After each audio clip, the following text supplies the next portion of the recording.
लगनिया में देखा आओ कम कर दो भैया। हेलो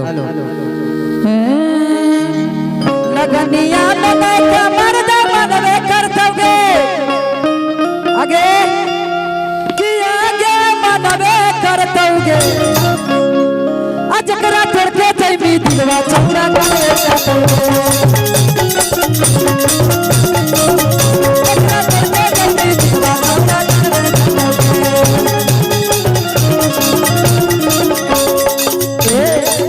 यही बच्चे को तनी कम करके कहे के बाद ऐसे टंगरी उठा दो ऐसे ही रखिए कहे के बाद टंगरी में टंगरी फंसा के सो दोगे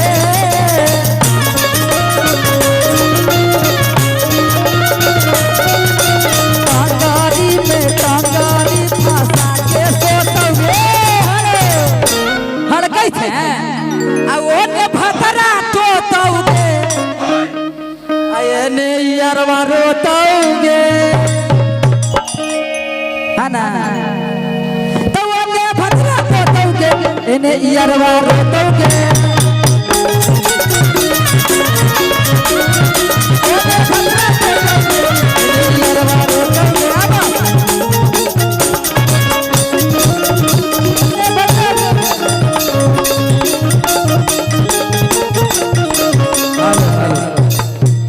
बहुत बहुत धन्यवाद आप सभी को। हम न्योता में आए थे और आप सब मंच के टंच एंकर साहब और सब लोग अपना मंच संभालिए। Thank you so much. 25 तारीख को भाई फिर मिलेगा। एक बार जोरदार तालियां हमारा ओम प्रकाश अकेला भाई के लिए। ऐसे नहीं हो, जोर से बजाइए भाई। अरे भाई हिला देने वाला ब्रदर है। Thank you so much. Thank you all of you team member.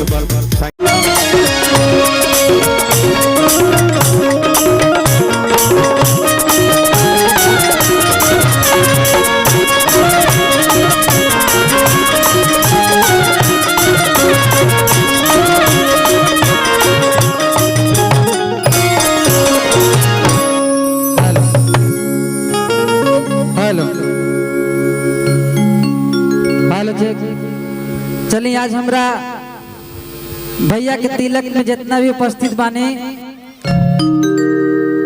आज हम न्योता निभावे आइल बानी। हमार प्रोग्राम 25 के बार रिसेप्शन में तो जितना भी हमरा पप्पू चाचा के घर पर आइल बानी तो सब कोई के एक बार अजय से गोड़ छू के गोड़ लगता नहीं हमरा ताली बजा के आशीर्वाद दिलो।